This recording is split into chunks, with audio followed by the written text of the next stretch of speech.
Welcome back to another episode of Mums on a Mission with your host, Julie Hatch. I am here today with another guest, a fascinating guest named Rick Capriola. He deals largely in substance abuse, which I think is a really always an interesting subject. It's timely now. It was timely probably 10 years ago, and probably be timely 10 years from now. So it's always an interesting topic. Rick has been a mental health and addictions counselor for over 2 decades. He's been licensed in Illinois and Texas, and recently he retired from the Menninger Clinic in Houston, where he worked as an addiction counselor to adolescents and adults diagnosed with psychiatric and substance use disorders. Most recently, he has written and published his book, The Addicted Child, A Parent's Guide to Adolescent Substance Abuse, which I can vouch for as an excellent resource for all parents. And I believe that all parents need to be aware of what is going on with teens and in the world of drug and alcohol addictions, because nobody is immune to it. So that was my own little spiel. Welcome, Rick. Glad to have you here to talk about this really interesting, important topic.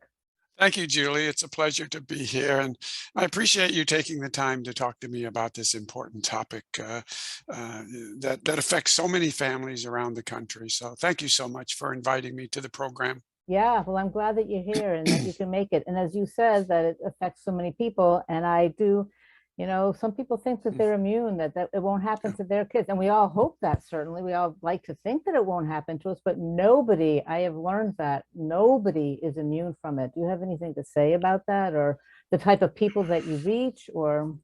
That is such an important observation, because really there is no child that is totally protected. There are protective environments, but no child is totally protected. It doesn't matter where you live, urban, suburban, or rural area. It doesn't matter what your level of income is. It doesn't matter what school you send your child to. All children are subject to and vulnerable to being caught up with some type of substance abuse, because these drugs are so readily available to these kids that every child is vulnerable. And it's a very scary topic for parents. But I approach it from the standpoint that knowledge is power.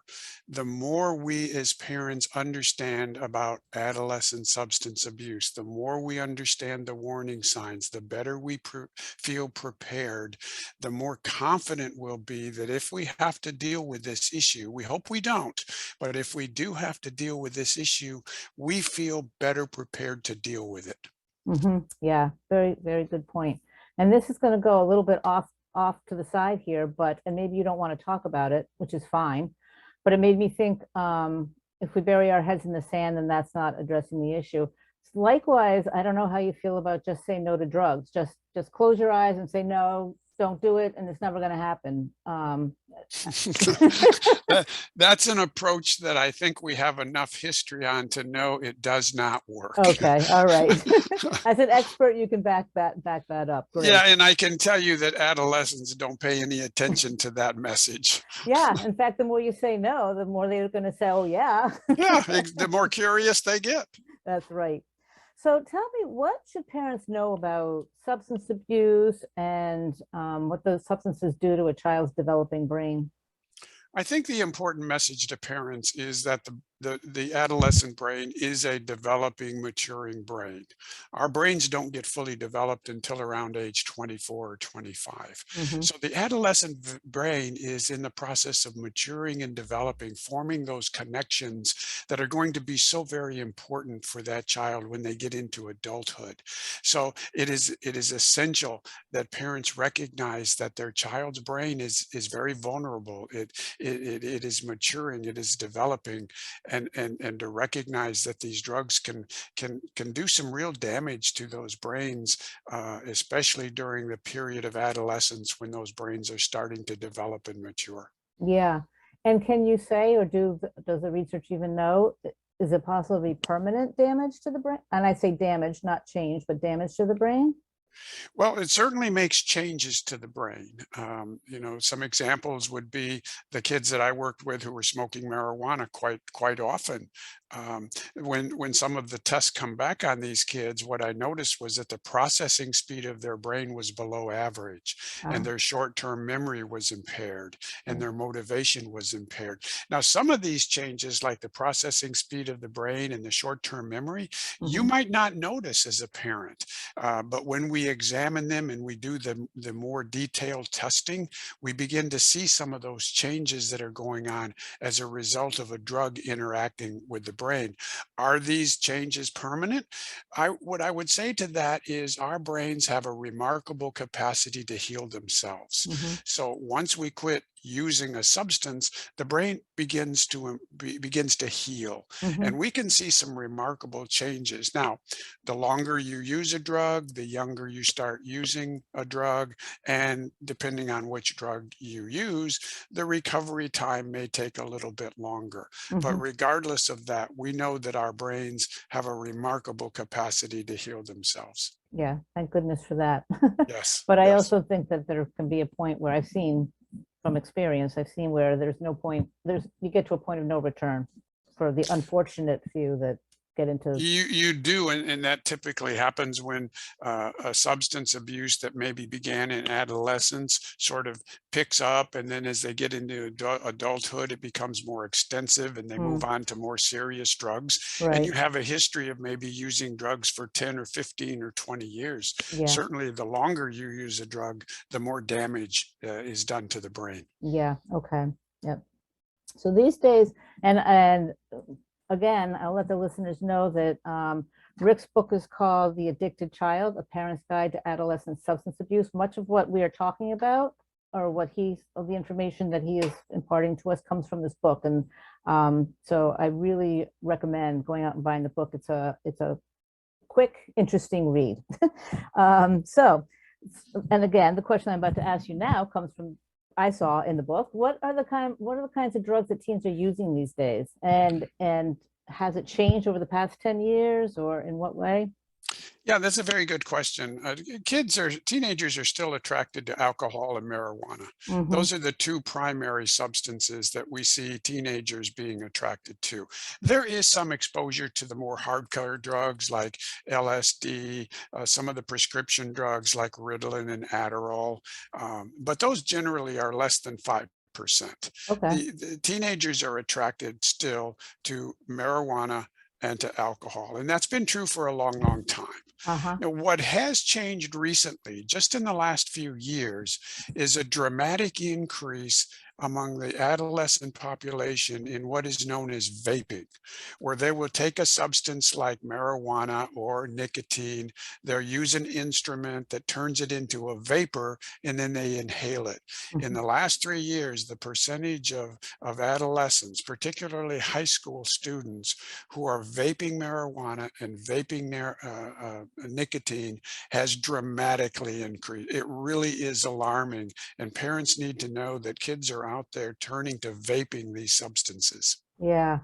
And again, I've only heard, I don't know that much, but I think that they can be at least physiologically or physically as damaging to the lungs, if not more, of smoking actual cigarettes. There's something You're about the vaping.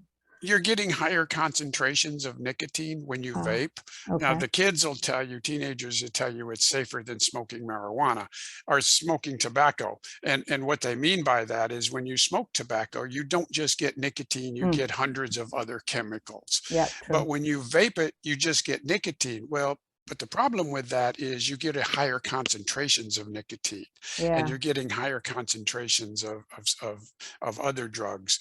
yeah, And anytime you inhale a substance into your lungs other than oxygen, you run the risk of doing some damage. right. So higher levels of nicotine, I wonder, would make it more, they're becoming more addicted. Yes, yes, Yeah, it has a tendency to make you more addictive quicker. yeah, yep. Okay. Yeah, vaping. You did talk about that quite a bit in your book, and I think probably maybe a lot of parents, because I know with me, I think yeah, not a big deal, which is not true at all. It obviously is very much a big deal. It is. And so we need to keep that in mind. So what warning signs, I think that well, I don't know if you find this. This is my this is my own observation, or I'm not even sure it's true. Do you find that parents can sometimes be the last to admit or even see that their kids are using a substance? Yeah, so many times I would sit across from a family at Menninger Clinic um, in Houston, Texas, and I would go through their child's history of using a substance, what substances they were using, when they began using, and how often they began using, and I would give them a diagnosis of a substance use disorder. Mm, And the parents would look across at me and they would say, "I had no idea this was going on." Or if they did suspect their child was using a substance, they might say, "Well, I sort of thought something was going on, but I didn't know it was this bad." yeah. Now, these are good parents. They're doing the best that they can. They didn't catch the warning signs because nobody told them what to look for. They didn't Okay. know. And when I left Menninger and I wrote this book, The Addicted Child, A Parent's Guide to Adolescent Substance Abuse, I had two goals. One, I wanted to keep it short, so it only runs around 100 pages because I knew parents don't have time to read volumes of information on this. They Mm, want something that they can read quickly, but yet has the essential information, and I tried to do that. hmm. The other thing I wanted to do was put the warning signs in there, so that parents were aware of them. So I have warning signs for alcohol. I have warning signs for marijuana. I have warning signs for a child that might be developing an eating disorder or Hmm. might be self-harming themselves because sometimes they can accompany a child using a substance. Hmm. So I put those warning signs in the book. Um, as a Can you general as a go ahead? general rule, what I suggest to parents is pay attention to the changes you see in your child. You know your child better than anyone. So pay attention to the changes that you see. Don't assume that the changes that you're seeing is just normal adolescent acting out Mm, behavior. hmm. It might very well be that, but it might also be an indication that there's something else going on underneath the surface that you need to investigate and look into. Hmm. Some examples would be a child whose grades are declining, a child who is getting into disciplinary problems at school, a child who used to participate in sports no longer wants to participate or enjoy sports, a child who used to openly tell you who their friends are. You Hmm. knew who their friends were. You might have even known who their family members were in some cases. Now becomes very secretive of who their friends are. Hmm. Or maybe you found some drug related paraphernalia around the house. So these are all warning signs. If they come and go rather quickly, it's probably not too concerning. But if they tend to linger on and then you start to see more and more of these warning signs, then it's probably important that you take the next step, which is to get the assessments done that I recommend in my book so that you get a complete picture of what's going on. You get a diagnosis to rule things in or rule things out, and you get a recommendation on what you should do to proceed. So say before you go for the assessments, do you, if a parent, if like two parents maybe talk together and say, yeah, we think there could be a problem just between the two of them, or they find something in the child's room, do they um, confront isn't quite the right word, approach the child or let the child know what their concerns are or what they found, or what's the step? Is there a step between coming to the realization that, yeah, it could be a problem and reaching out for help and an assessment? Yes, there is. And I think that first step is to have a discussion with the child. Okay. Not to accuse the child, not to become angry, not to threaten or to punish, but to approach it from an inquiring point of view, a Mhm. quizzitive point of view. In other words, I'm seeing these behaviors. Can you help me understand what I'm seeing? Mhm. So that you approach the child from an inquisitive, curious point of view, asking the child to hopefully share some information with you. Yeah. Um, Now, that's a discussion that's likely to go one of two ways. It's either going to blow up and the child's going to become argumentative and defensive and angry, which will tell you something, Mm. or the child may actually give you some information that you might find helpful. But regardless of how that discussion goes, if you're still concerned, then I think you move to the next step, which is to get the assessments done so that you can get a professional view of what's going on with your child. You can get a diagnosis if it's appropriate, a treatment plan, and Hmm. an action plan on what to do next. Hmm.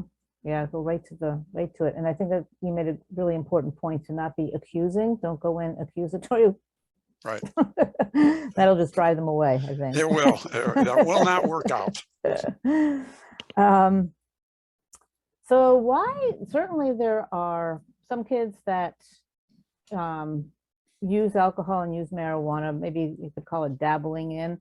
And then there's some that really use it a lot. Is there any reason what drives a child or what brings a child to using it more regularly than a child who, or a teen, not a child, but a teen from not using it so regularly or so much? I think there's many reasons why a teenager gets involved with a substance like alcohol or marijuana. Some of them just get curious about it. They've heard about it, maybe from their friends, and they want to try it. They want to experiment with it. Hmm. Depending on the reaction they have, they will either drop it or they'll continue with it. Hmm. Other kids are subjected to peer pressure. The friends that they're hanging around put pressure on them to use, to join in, to be part of the gang, so to speak. Yeah. And then for some kids, not all kids, but for some kids, there is an underlying psychological reason as to why they're using a substance. For Hmm. example, the teenagers that I worked with at Menninger Clinic who were smoking marijuana often multiple times a day, when I asked them to help me understand why they were smoking marijuana so much, the number one answer that came back was, it helps me with my anxiety. Mm. So for some kids, not all kids, but for some kids, there may be an underlying psychological reason as to why they're using a substance to medicate another issue. Maybe it's anxiety, maybe it's depression, maybe it's some type of trauma, maybe being bullied at school that the parents weren't aware of. But there may be some type of mental health issue, some type of psychological issue that child has discovered that they can deal with, medicate with a substance like marijuana, or maybe even alcohol. So in which case, then you need to get to the underlying reason of why they, because curiosity and just trying something out is one thing, but if they find that it's treating an uncomfortable feeling that they have, you need to get to what's causing that anxiety. Is that correct? You need to get to it, make sure it's diagnosed, Yeah, and then you need to treat it. right, You can't just treat the marijuana use and ignore the anxiety. right. So number one, it's important that it be discovered, and Hmm. that it be diagnosed, and then you have a treatment plan that addresses both the substance use and the underlying issue that the child Mm, might be using the substance to medicate. yeah. So then you definitely need a team of professionals to help with, it's a, that's a multi-faceted problem to be dealing It's, with, I guess. it's what we call a multidisciplinary approach, Yeah, okay. Right, to that's use the the right. technical language, the fancy language. Multidisciplinary. Um, Now I'm also wondering if um, why, or if this is true, again, it's just my observations. There are some kids that can, smoke some marijuana in high school and then go to college and do fine and then do fine in life. And then there are those that start off with marijuana and whether marijuana is a gateway drug, I don't really know, or I'm not sure I agree with that. But there are certainly some kids that continue on to go into the harder substances. And there are the professionals, grown business people that get into cocaine and crystal meth and why do some kids can leave it alone after they are done with experimenting with it and some go on to the harder drugs? Well, we know that almost all addiction, so-called addiction, starts in the adolescent years. So you're more likely to become addicted to a substance if you begin using it during your adolescent years. Okay. Now, for some, it will be a phase. They will use it for a while, perhaps in high school, and then when they go on to college or they go on in the workforce, it no longer becomes an issue. For others, unfortunately, it sort of escalates, and the use becomes compulsive, and there is the possibility it may lead to more hardcore drugs. Hmm. I think the likelihood that a child is going to be using a substance into adulthood depends to a certain extent on whether there's that underlying psychological issue that has not been treated. Okay. So if you have a child that has depression, or you have a child who has trauma, or you have a child who has anxiety, if those disorders carry through to adulthood, the child who then becomes an adult is more likely to continue to medicate those issues. So the message to Yeah. parents is the sooner you can diagnose these things, the sooner you can get involved in treatment, the less likely this is to carry into adulthood. That makes sense. That does make very good sense. So when you talk about treatment, what kind of, I know that in your book you have many, many great resources of treatments and where parents can turn to. Can you sort of just speak a little bit here and now about what kind of treatment options are available? I think that you talk about inpatient, Yeah, outpatient. there are there are options. There is no one treatment plan that fits every kid. Mm. It's individualized based on each child's diagnoses. Um, and I put in my book a chapter to help parents get a basic understanding of what a good program looks like. What does a good evidence-based program look like? What are its characteristics? And I put in some suggested questions for parents to ask a provider because, quite frankly, often when they get to this point, they're in a crisis. They may Mm. not think of the questions to ask. So I put some suggested questions to ask. Yeah. The range of treatment options includes outpatient, where you might see somebody maybe once a week, to intensive outpatient, where you might see somebody 2 or 3 times a week, to residential programs where you may see a child who is in a program for many weeks or even months. And generally, the residential programs have been best suited for teenagers who have not just a substance, either the substance abuse issue is really severe, Mhm. or or there's a severe underlying psychological challenge for the child. Mhm. Those children seem to do very well in a residential program. But a lot of children, a lot of teenagers will do well in an outpatient program or an intensive outpatient program. What will be best for your child is based on the diagnoses and the assessments, and then the individual treatment plan that will be put together to guide you to make the decisions on what the best treatment option is for your child. Yeah. Okay. Important. Seems like it almost seems like if you find out that your child is using substances, whether it's alcohol or marijuana, that can be the red flag that there's an underlying psychological problem, which is really not more important or more serious, but that's really, really important to get at, to know. Maybe you wouldn't know that your child had anxiety and depression if you hadn't found out that they were smoking marijuana or drinking alcohol. That's, Yeah, that's a good point because so often, when this happens, the parents, rightly so, focus on the substance use. That mm, seems to be the major issue. That's the one we got to address. That's one we got to take care of. And unfortunately, often the underlying issue, if it's there, gets ignored. mm, So that's why I recommend in my book that if you suspect your child is using a substance, get a comprehensive assessment. Don't just focus on the alcohol or the drug use. Get a comprehensive assessment. Get a psychological or a neuropsychological assessment done so that you can rule in or rule out if there's any other issues that your child might be dealing with that needs to be addressed. yeah, that is a very good point. Very good point. So, well, I guess we've already said, we already know the things to look for are changes in their behaviors, no longer interested in sports, dropping in grades, to getting into disciplinary problems, And if you find any of this stuff is coming to pass, when you find any kind of paraphernalia, talk to your child and then reach out for an assessment and for help. That's Exactly. pretty accurate. Okay. Yes, it is. After reading your book, I have a couple of questions. And I wonder, is there a fine line between typical, I'm calling it aberrant teen behavior, like what you had said, testing the waters, trying new identities, seeking independence, typical teen behavior, and a real substance problem? Is there a fine line, and is there a way to know what side of the line they're riding? Well, it is difficult. And for parents who aren't professionals, it can be a real challenge because so many of these drugs result in behaviors that we find unacceptable as parents. The drugs affect the brain, and that affects the behavior in ways that are just unacceptable. Right. Now, some of those unacceptable behaviors are just adolescent acting out too.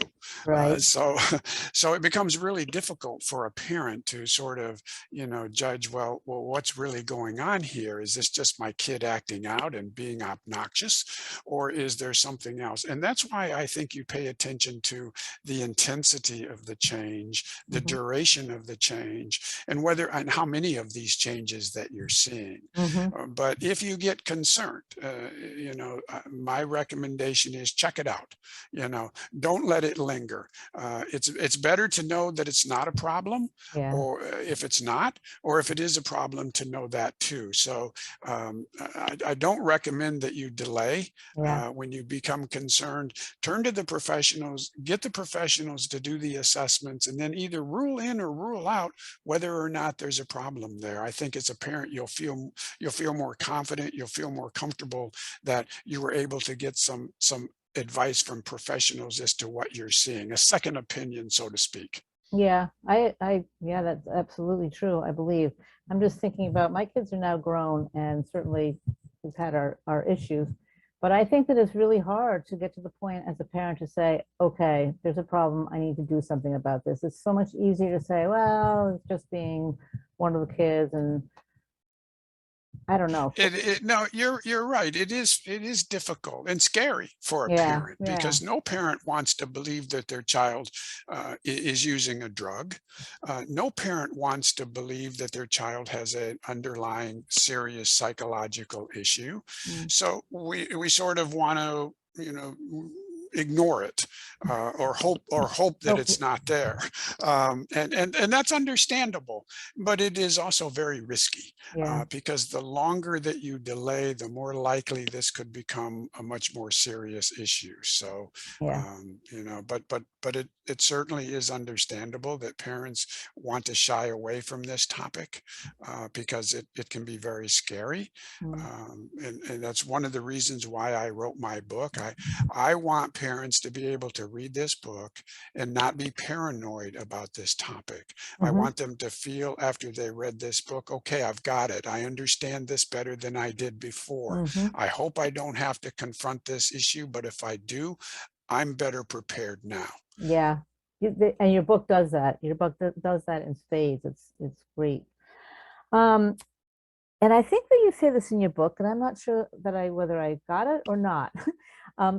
Is there a difference, and what is the difference between substance abuse disorder and addiction?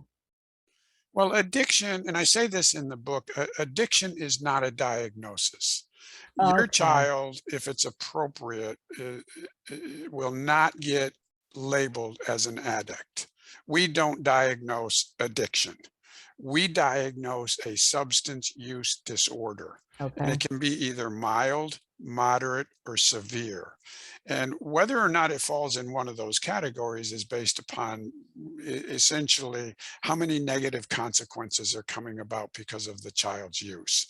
But your child will never be labeled or diagnosed as an addict. If it's appropriate, the diagnosis will be a substance use disorder. Okay, great.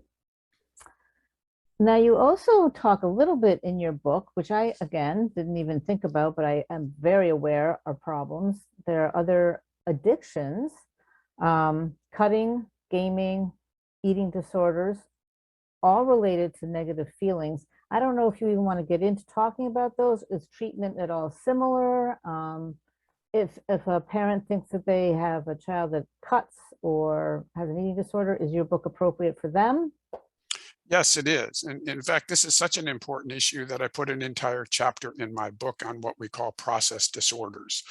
Chemical disorders are the alcohol and the drugs. Process disorders are behavioral disorders. And you Okay. just gave some excellent examples of self-injury, like cutting, head banging, scratching, burning, Mm. and also eating disorders. Self-injury and eating disorders not often, but sometimes can accompany a child's use of a substance. I've treated teenage girls, for example, who were smoking marijuana and also cutting. I've Mm-hmm. also had teenage girls who were developing an eating disorder. So it's very important that, again, you rule in or rule out whether or not these disorders are there. And in my book, I put warning signs for a child that might be self-injuring, and I have warning signs to alert parents of a child that might be developing an eating disorder. Mm-hmm. So it's very important that parents know these warning signs too. Yeah. Knowing the warning signs puts you a step ahead of the game. It helps you become more confident, and it helps you be better prepared to catch these issues early on. And Yeah, that's why I put them in the book. absolutely. Very helpful. Yeah, very true. And you do that great in the book.